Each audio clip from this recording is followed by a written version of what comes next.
Le mois d'octobre de cette année aura exceptionnellement 2 pleines lunes, ce qui, comme nous l'avons vu la dernière fois, signifie que la deuxième sera une lune bleue. Bien évidemment, ce n'est qu'un surnom dont on a déjà raconté l'origine. Ce sera une lune comme les autres, et même si elle aura lieu le jour d'Halloween, elle n'aura aucune raison d'être bleue. Pourtant, si nous avions été en 1883, on aurait pu la voir bleue. Et si ça vous intrigue autant que nous, attendez de voir la suite.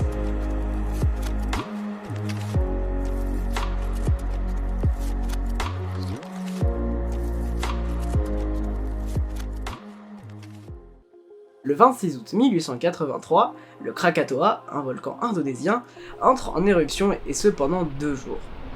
L'explosion la plus virulente est comparée à une bombe nucléaire de 100 mégatonnes et libère des panaches de cendres très hauts dans l'atmosphère.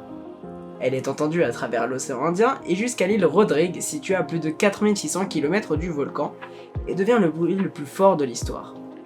La lune devint alors bleue, et parfois même verte.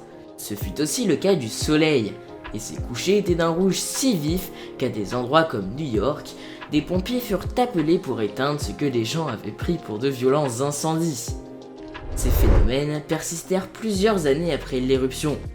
Leur origine est donc directement liée aux cendres volcaniques, à la fumée des feux ou encore à la poussière.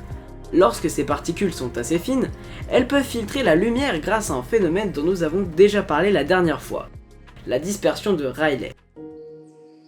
Pour assister à une lune bleue, les particules doivent mesurer environ 1 micron, la bonne taille pour disperser fortement la lumière rouge et laisser passer les autres couleurs.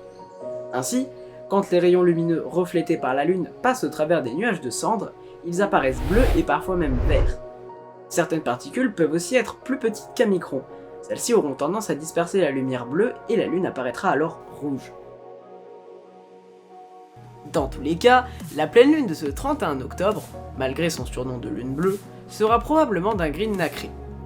Mais si jamais un incendie libère dans l'atmosphère assez de particules d'1 micron, alors il se pourrait que si vous vous trouvez au bon endroit, cette lune bleue soit vraiment bleue. En attendant, si le cœur vous en dit, vous pouvez vous abonner, laisser un petit pouce vers la lune, rejoindre notre Discord, partager les vidéos et regarder le précédent épisode sur les pleines lunes rares. Et en attendant la prochaine, portez-vous bien et faites de beaux rêves.